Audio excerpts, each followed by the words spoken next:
Hey guys, how is everyone? I hope you're well. 290, 310, 390, 029, 039 carb fuel line swap.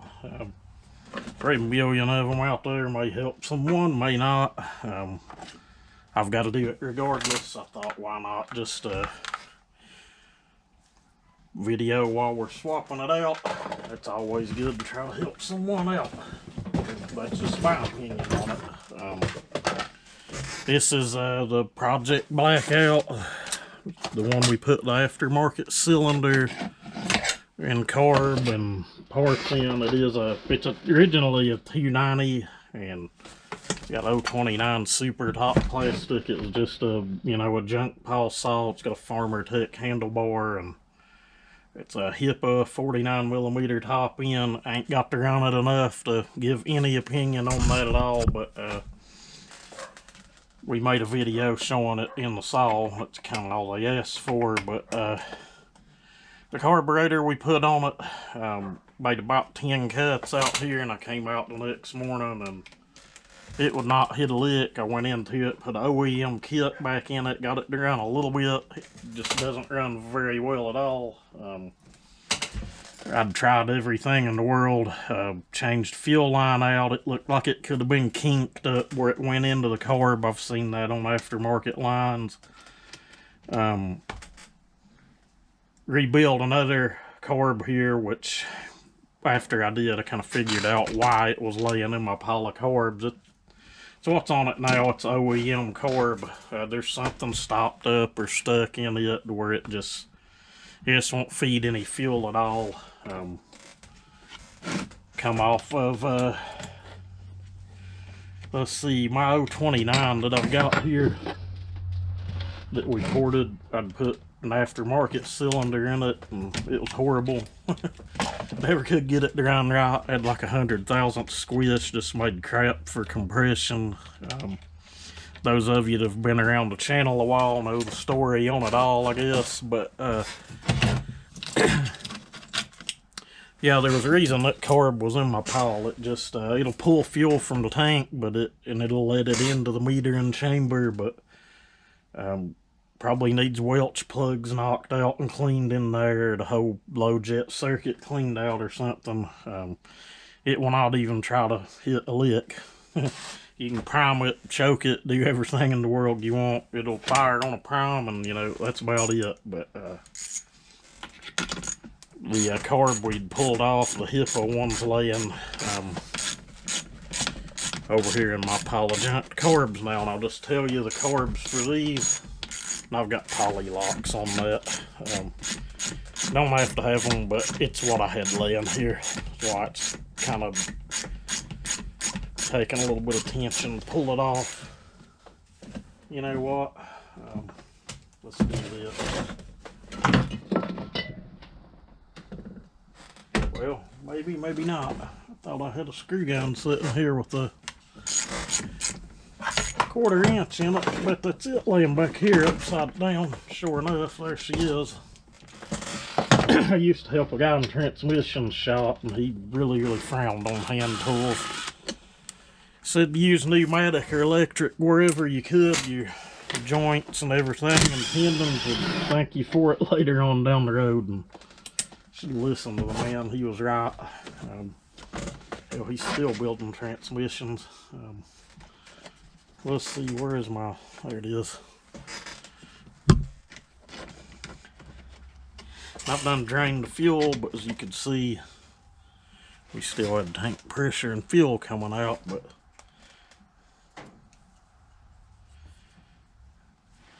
we had to pick up. She is OEM carburetor. It'll pass any test you want to do to it, I guess, but it will not pump fuel through the low circuit at all for some reason, or won't pick it up. Cleaning it, it's clear. Like I said, I'm sure it's something to do with underneath the Welch plug, but my patience runs thin when it comes to stuff like that. It just is what it is. I'll show you guys what I've got to go back on it here in a second. They rated it the best aftermarket carburetor out there. It come from Sawzilla, one of their pro line units. I've used a lot of their lines, a lot of their seals, a lot of their stuff, and I've not had an issue. This line here was actually an OEM one that I'd pulled out of something else and put in it. There ain't not a thing wrong with it. That strainer looks new. I've honestly got a like an old protein powder can here, and I really hope you guys can halfway tell what's going on. See, that line there's fine. I could have left it, but you know, whatever. It wasn't a whole lot for the new line, so just chose to go ahead and go with it.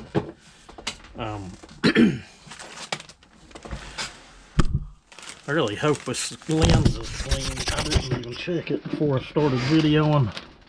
That's gonna look bad.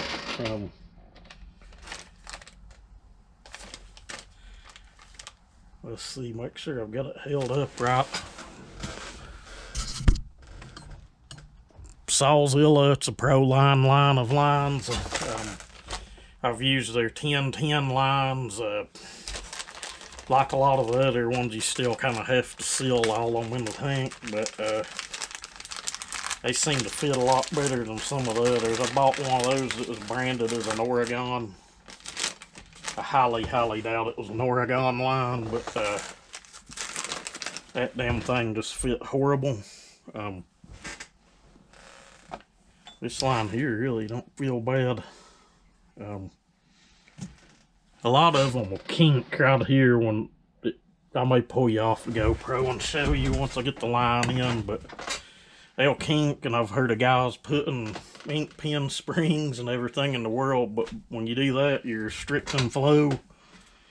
And a damn OEM line for this now, I don't know why, but I guess it's just the same reason every damn thing else is so high. The cheapest ones I could find, it's the same line that's like for a, God, there's a lot of saws use this line. I know like a 460 and a 440 uses it.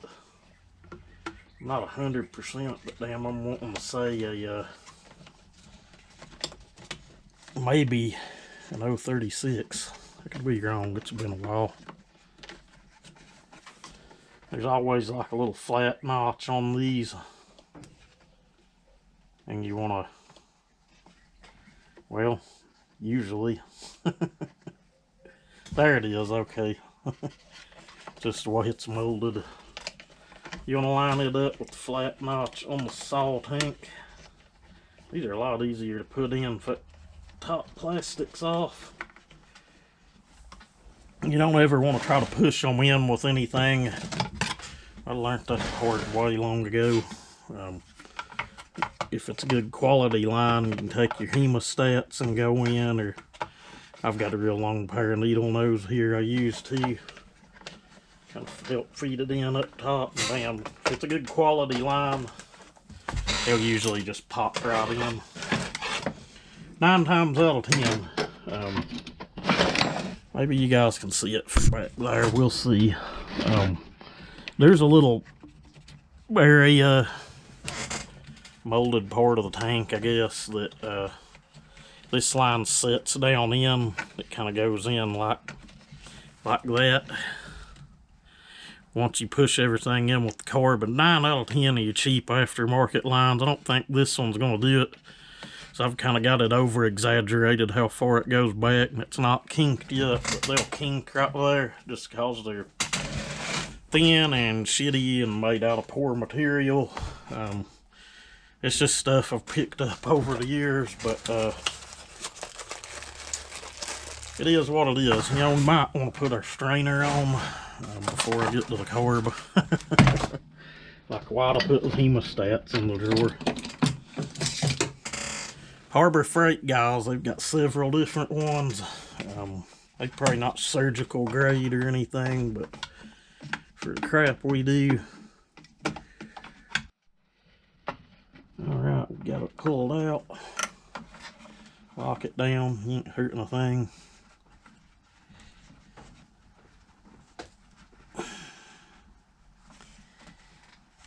said, I don't know, thing ran good. You guys seen the video, saw freaking ripped. I'd say once the ring seat, she's gonna be a monster. Who knows?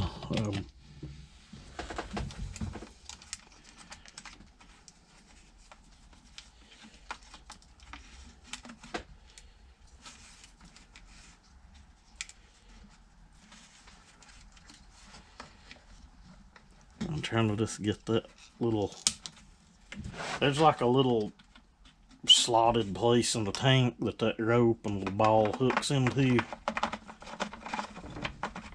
If you got one of these caps and it ain't wanting to go on, and the aftermarket ones are freaking horrible, once you get it in the lock, twist back and they'll go on.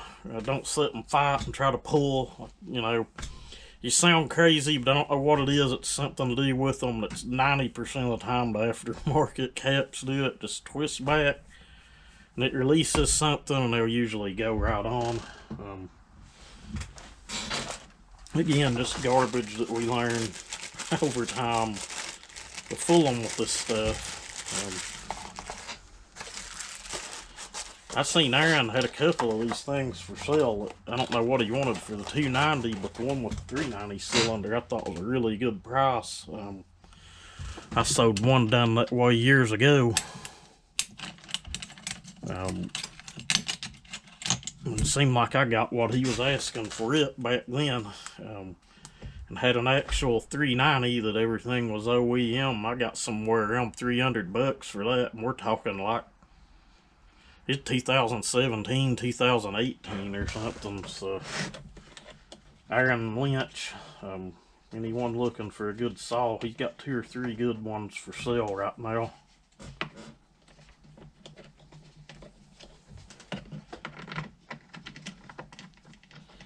Fuel line in. I drained that tank, but evidently there's still a little in the bottom because it's pushing fuel up. You know, that's a good sign. Make sure you're going in your impulse line and push her down. Would have been a lot easier to put this in with the carb out. A lot of the times those things are just a pain in the ass for tuning, to be brutally honest.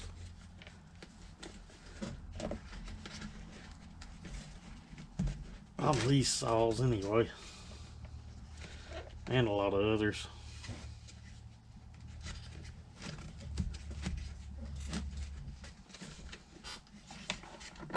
I'm just gonna slide it out to put it in, honestly. It's not fitting this aftermarket carb for shit. There we go. Again, make sure you're going in your impulse and that your fuel line's in that little molded area of the tank. Dig out our throttle linkage wherever I laid it.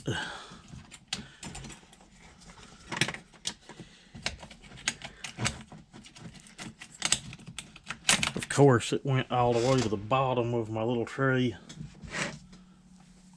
These are the easiest saws I like to work on. I have 2 or 3 videos showing complete teardowns on them. And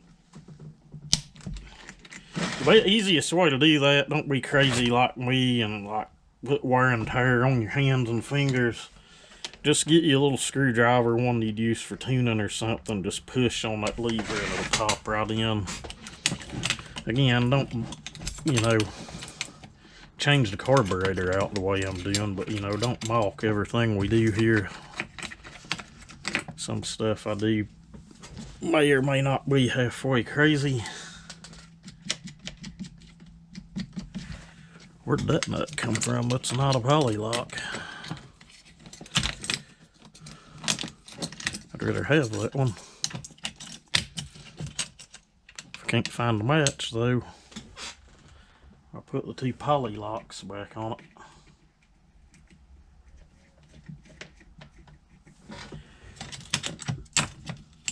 Oh no, did I leave a nut off someone's carburetor? No, I just have like random shit laying everywhere.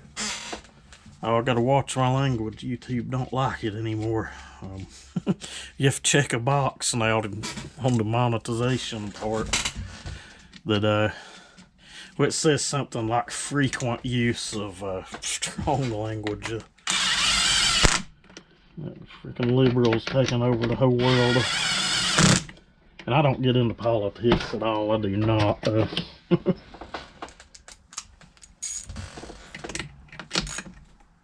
And I know there's supposed to be a little plate here for the air filter. I don't have it. Wasn't on the saw, tore down. I honestly only think it comes on like 290s and 310s and 390s. I don't even know that the couple of 029s and 039s I've had in here had it on it. I don't remember.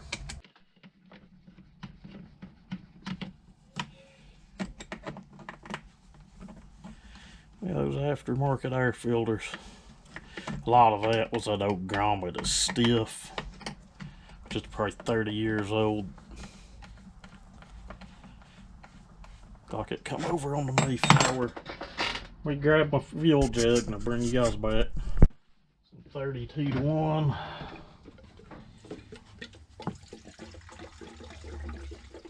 I'll just be honest with you guys, I buy regular gas most of the time, put octane booster in it. It's a lot cheaper to do it that way. And in most cases, like this saw, you don't even need the octane booster. You're alright with just regular fuel. And like I shown in that 235 video, if you've got one that has the plastic diaphragm, it's safe for ethanol anyway. I mean, Dad's 310, he's never bought anything special to go in it, no ethanol free, and honestly the only one you can get here that's ethanol free is regular anyway, and they want more for that shit than a gallon of 92 or 93 octane, which has very little ethanol in it at all, if any. And that's a little trick. If you step up to premium or mid-grade fuel, you don't get near the ethanol, if any at all. I bet that thing was pretty close. Half a turn, one and a quarter. High jet was out a little more than it should have been. Half, one. Let's go 1.5. You know, just we don't get carried away in special fuels and oils here. 2-stroke oil, I ran the Poland stuff forever, the 40 to 1 mix. Till we got into these ported and these saws with Chinese parts, and I just feel they need 32 to 1 when you're beating the hell out of them and when the tolerances ain't what they should be. I like synthetic oil on the ported saws. It's really not needed, but right now I'm running. Let's see if I can find a quart. Somebody's probably like, shut up and start the saw. I'm sure someone's gonna be like, oh, you're on that in your saw. It's actually like a marine grade oil. You know, if it's good enough for a boat motor, it ought to be good enough for a power saw. I picked up 4 of those at Walmart probably 2 years ago going on it. Back at the first when the whole pandemic started. And I think I'm down to 2.5 quarts of it now. 4 ounces to a gallon. Will she run? Did we fix it? Or does it have even worse internal problems?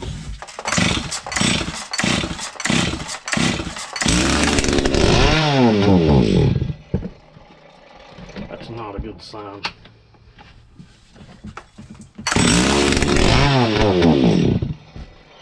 Not a good sign at all.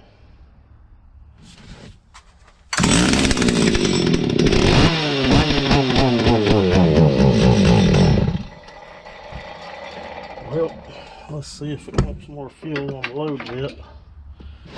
I kind of wonder if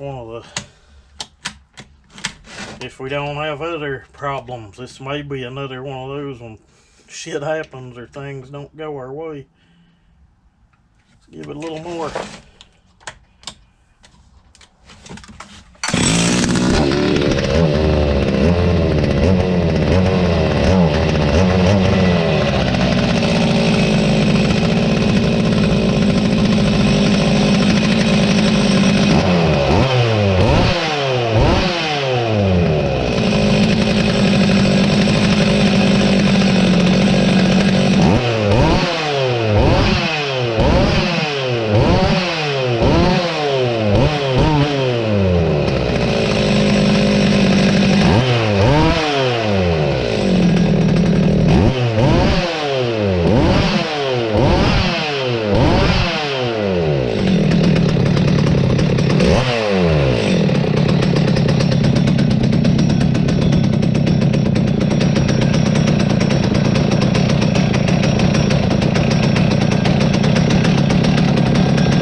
this that's ran in a while.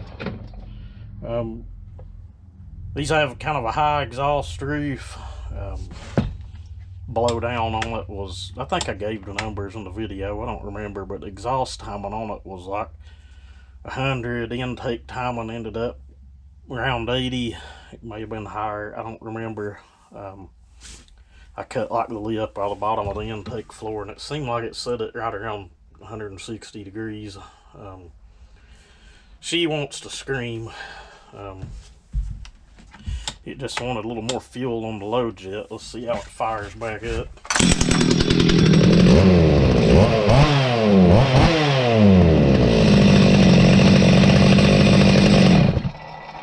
She ain't sounding too bad, guys. I don't know, it might be the weekend, or who knows. I'll get this thing out and put some time on it and see what happens, but I don't know, I can't really give an opinion on that Proline carburetor, but they do advertise that it's been vigorously field tested, and this is what I read in their description. And because I was just gonna buy like a couple Farmer Tech carbs and hope one of them was good, and because the OEM one's like 50 or 60 bucks, which would be fine to put on the saw. That, you know, it had been vigorously field tested, and, you know, they were putting their word behind it that it was the best aftermarket carb on the market. But, you know, time will tell. Who knows? We got 10 cuts out of the other one, and, you know, I didn't have a good OEM to build one to build and put on it here. I've got a box full of this series of carburetor, probably close to 8 or 10 of them in the box, no joke. It's just, I don't know what it is. It's really, really hard to get an aftermarket carb that's worth a shit for one of these saws, or like an 044 or something. You know, if this one goes to acting up, we'll just see if they'll stand behind their word or not. But for this video here, we're going to call it an end. I've got another saw I need to bring out here. It's going to be kind of a long video. Simple Man's 250. I just wanted to get this one back up and running, and I don't really remember what that carb was. It was honestly around 40 bucks for the carb and fuel line and strainer. So, you know, we can take that for what it's worth, I guess. But as always, you know, hope this helped someone. We got the Blackout up and running again. I'm sure she'll need a little tuning once we get her out in the field, but you guys stay safe, and y'all have a good one.